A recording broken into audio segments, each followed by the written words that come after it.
अरे ओ बलमुआ जी, भड़ुआ जी ना, भैया जी बोली। चलो रोल कैमरा एक्शन। सुन ली भैया जी, रउआ का गोली मार देम। साला अकलुल बकलुल गाना गा के हीरो बने आ जाले। कहा बलमुआ जी, कहा महाराज, का डायरेक्टर साहब एक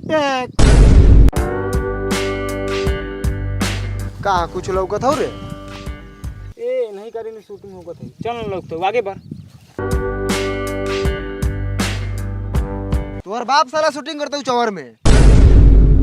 अरे साला भैंसी चरत ही देखावे ले है का रे? ए हौका होता सेटअप लागल है। चल भैंसी चरत है। सुन ली भैया जी, हमरा और गोली बंदूक से हाय देखी डायरेक्टर साहब के दुन झाकता। का रे यहाँ छौड़ा छौड़ी के खेल होते, निकल साला यहाँ से। रे है ई साला टोपिया वाला कौन हो रे? वेशभूषा से ना बुझा तू साला, डायरेक्टर होता ही। डायरेक्टर है? हाँ चल चल। चली बलमुआ जी, भुलाई मत, याद रखी। चली रोल कैमरा एक्शन। भैया जी सुन ली, हमरा और बहन से ना डराइले, हमरा और गोली या बंदूक से सच्चा प्यार करीले। रे साला होई कथी है रे? होई ई कौन एक्शन है? कोनो बात पर नु ऐसे चौकल जलई। ओ एक बार चौक तो। वाह बेटा, पप्पू चाके। प्रणाम भैया। रे साला चश्मीला कौन जात बारे? प्रणाम कला से जवाब नहीं के देत।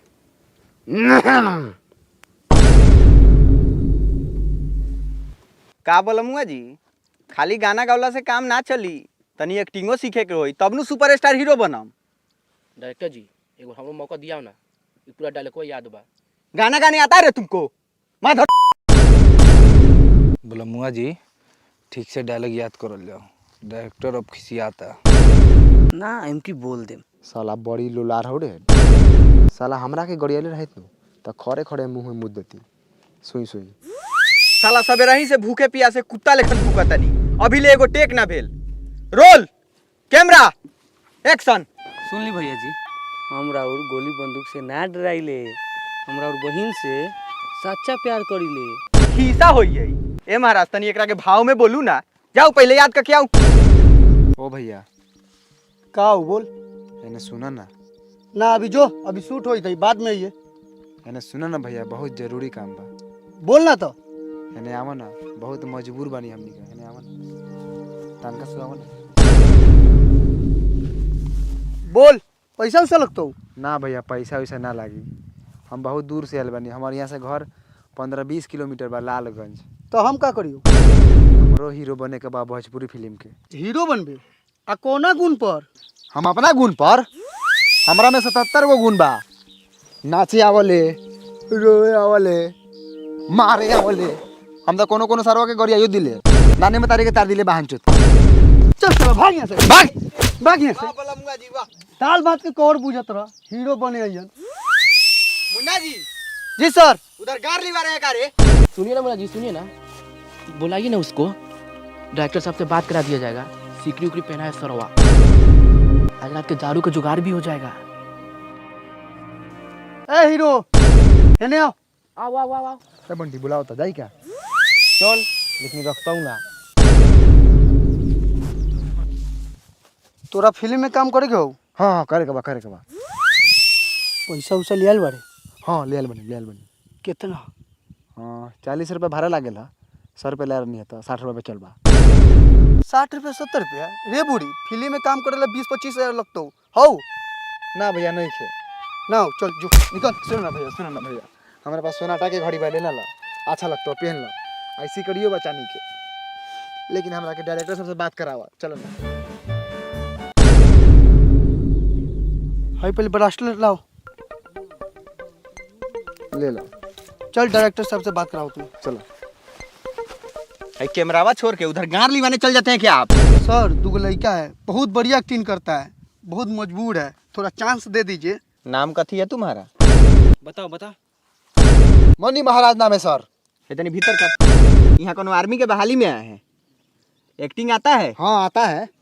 और बलमुआ जी जो डायलॉग बोल रहे हैं वो बोल लेगा? हाँ बोल ले हम, वो एक टेक में। एक टेक में? हाँ तनी बोलता। हर तो बंटी हमरा और गोली बलमुआ जी तनका साइड होकर जाओ। का है डायरेक्टर साहब से पूछ लिया। का डायरेक्टर साहब? जी बलमुआ जी रउआ एने आ जाइल जाओ, ओकरा के तनी बोले दू। एने आओ। मनी जी, 1 टेक 1 चांस। तो रोल, कैमरा, एक्शन। सुन ली भैया जी, हम राउर गोली बंदूक से ना डराइले, हम राउर बहन से सच्चा प्यार करीले, और राउर गोली बंदूक के डर से हम अपन सच्चा प्यार के नहीं भुला सकत।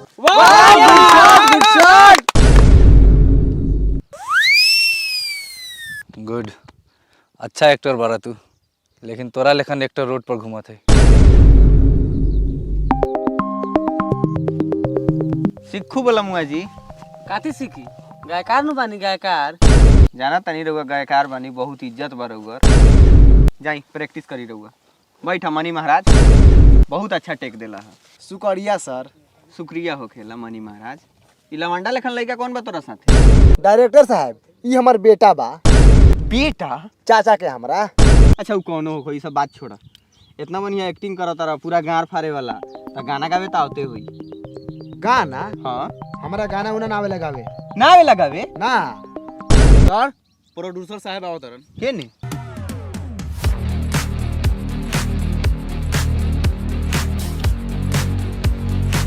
उठा तो बबू, बैठल जाओ। अब राज जी आवल जाओ। एक नया लड़का है, एक्टिंग बहुत हार्ड है इसका। गाना कौन सा हिट हुआ है इसका? गाना तो हिट नहीं हुआ है क्योंकि वो सिंगर नहीं है। तो अब कहाँ चली? लेकिन सर ये लड़का बहुत मेहनती है, बहुत अच्छा एक्टिंग करता है। यादव जी, एक्टिंग का अचार डालना है क्या? मैं पैसा उसी फंसाऊंगा जिसे गाना गाना आता हो या फिर जो गाना गा के हिट हो। ठीक है, बलमौज जी गाना गा के हिट है, इसलिए मैं इस पर पैसा फंसा रहा हूँ, चाहे उसका शकल बंदर ऐसा ही क्यों ना हो। आप तो जानबे करते हैं भोजपुरी इंडस्ट्री किस तरह से है। सर ये सब बात तो हम जानबे करते हैं भोजपुरी फिल्म के बारे में। इसमें जो गायक है वही लीड रोल करेगा, वही हीरो है। फिर भी आपसे एक बार सलाह ले लिए हैं। चलो मनी महाराज, चल रहे लवंडा। बंटी नाम है। हाँ तो बंटी चल, पानी पिलाओ सर को, आ रहे हैं।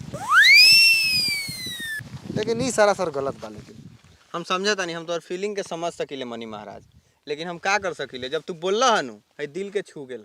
तोरा अगर हीरो बने के बाद तो 2-4 गो गाना गावा, हिट द, हम तोरा के हीरो बनाए। ई तो दोगला ही बा।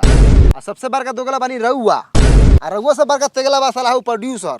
साला 10 गायकार के हीरो बना दो तारा लोग। अब बढ़िया एक्टर के गुजरे नहीं की। ओ सब गायकार दचियारे होखलै। अरे सब लोग के बारे में थोड़ी कहता नहीं, ओमे बनियो बा, अच्छा एक्टिंग भी करल है, अच्छा लागल है। लेकिन सब लोग गाना गा के हीरो बनी तो कैसे ही बताई रहुआ? हम तोरा प्रॉब्लम समझ सकीले मनी महाराज, तोर फीलिंग हम समझी ले, लेकिन हम कुछ ना कर सकता नहीं है। जे पब्लिक के डिमांड बहुत देवही के होई। सुन ला, सबसे बड़का माधर आप लोग हैं जो साला आनर बानर को हीरो बना दे रहे हैं। अब बढ़िया एक्टर को चांस नहीं मिल रहा है। गांडू फ्रोस डायरेक्टर प्रोड्यूसर, आप बहुत अच्छा एक्टर हैं। तब निकल माता। और सुन लो कान खोलकर, भोजपुरी फिल्म में वही हीरो बनेगा जो गाना गा के हिट होगा।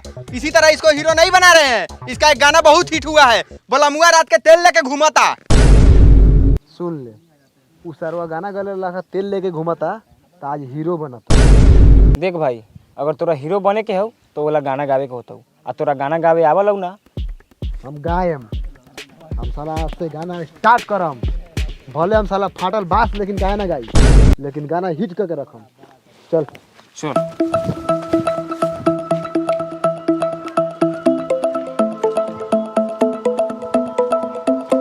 आई देखो भाई, ये बा भैंसी खेलाकड़ी बेतिया का माल सेतिया में। कितना दूध करा लो? केतनो करो से का मतलब है? जब साला फ्री में ढकाइए दिल बानी तो दूध के लाने पूछता लेवे के बा। हाँ लेवे के बा, ला पैसा ला। बंटी हाँ खोल के दे भैंसी।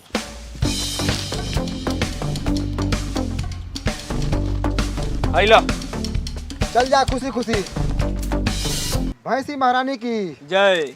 साला ये पैसा एक दिन भैंसी से सीधा BMW पे चढ़ाई। चलो देख हवे स्टूडियो है भुवर भटियारा के, एकदम मस्त स्टूडियो है। इनमें कई गोरा गाना गा के हिट हो गए। आ तू सुन ना, तू खाली गाना गाओ, खाली गाना गाओ, एक्टिंग पर तू ध्यान मत दे। ना दे हम एकरा बहन के। अगर तू गाना गा के हिट हो जाइबे न, पूरा छा जाइबे यूपी बिहार झारखंड में, तो तोरा के कौनो एक्टिंग सिखा दे। तेल मलतू तेल सरवा सौ। तू तेल के बात करत रे, हम तो सरसों से मालिश करवा मालिश। हाँ ठीक बा, चल। ओ भुवर भटियारा। हाँ के बा? अरे गायकार है, जय लक्ष्मी माता गहकी आयल। हाँ बोलो। बोलो कथी गायकार है, गाना गाना है, हमको हीरो बनना है। हाँ ठीक है चलो आ।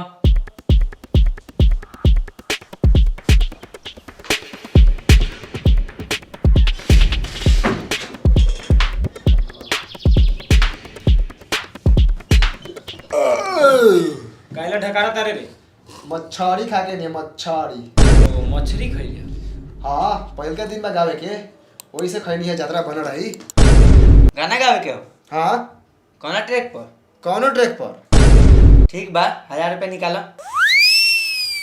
1000 रुपया एगो गाना के? ना तक 4 गाना के। लो भाई भैंसी के रुपया हवा। बटियारा जी गाना रिकॉर्डिंग करल जाओ, गर्मी लगता तू तनका बाहर निकला, इनका से गवावे के बा। जो जल्दी।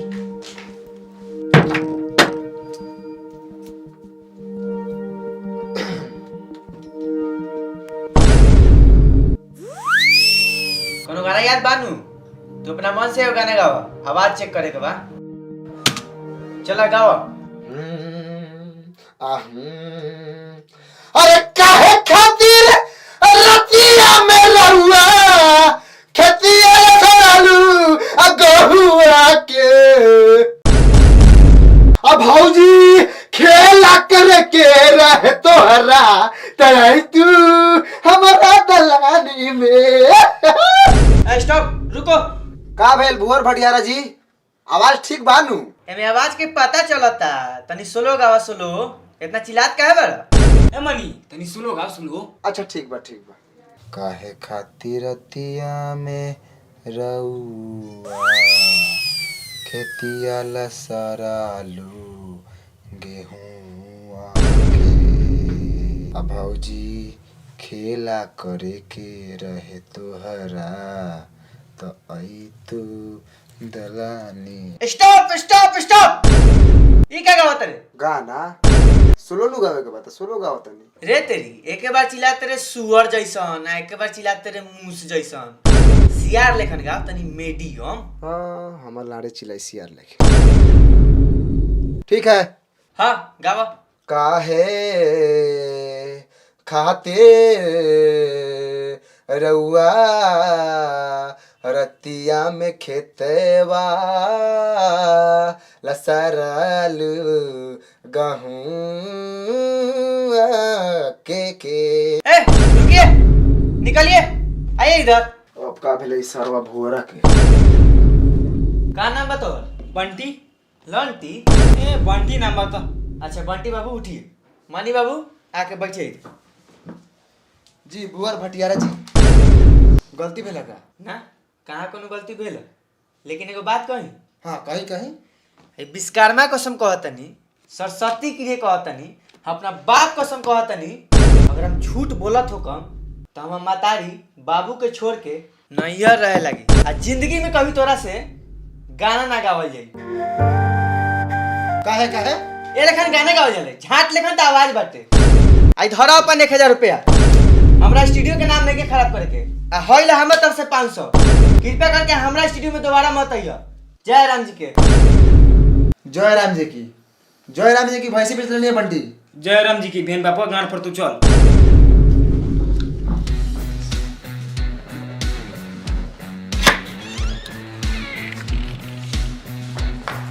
हो गए सपना पूरा, बन गए हीरो।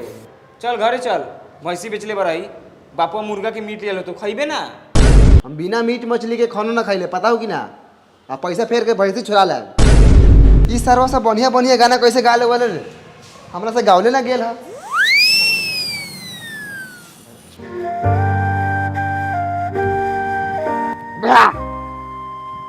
साला एक बात तो क्लियर हो गई, जौन साला गाना गा के हिट होई उहे हीरो बनी। एगो हम सरवा बानी साला आवाज में बजर पड़ल बा। और बस किस्मत भी खराब बा रे भगवान। रे साला कितना पियता रे मरनू जेबे। अब हीरो बनती बंद, लफाबंदी चालू।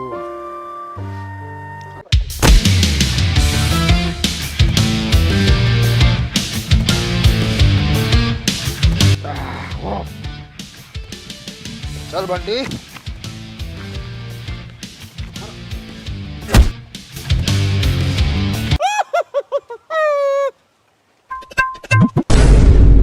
का रे इतना जोर से मरलो के माथा ना फटलो? हमार माथा बजर नु बा बजर। ये पर लोहा गिरी तो लोहा पचक जाले। काहे कि हमार माई लेड़ी के तेल लगेले बा लइका में लेड़ी के। आई बुढ़ाट से हमको माथा फटेगा। ओए पापी। हे पापा नु हो? ओ पापा। बिहान भैंसी द्वार पे चल आई। घास काटेगा, लेदी खिलाएगा, हीरो नहीं बनेगा बहनचोद। पापा अरे बस ये तारी पिया हमरा ला एगो रपचिक लड़की खोजा। जनसंख्या बढ़ावे के बाद जनसंख्या। Yeah. Please tell me that I can't, that I won't, that I fail, that I'll never make it out, yeah. Please tell me all the bad, never good, fill my head full of every single doubt, yeah.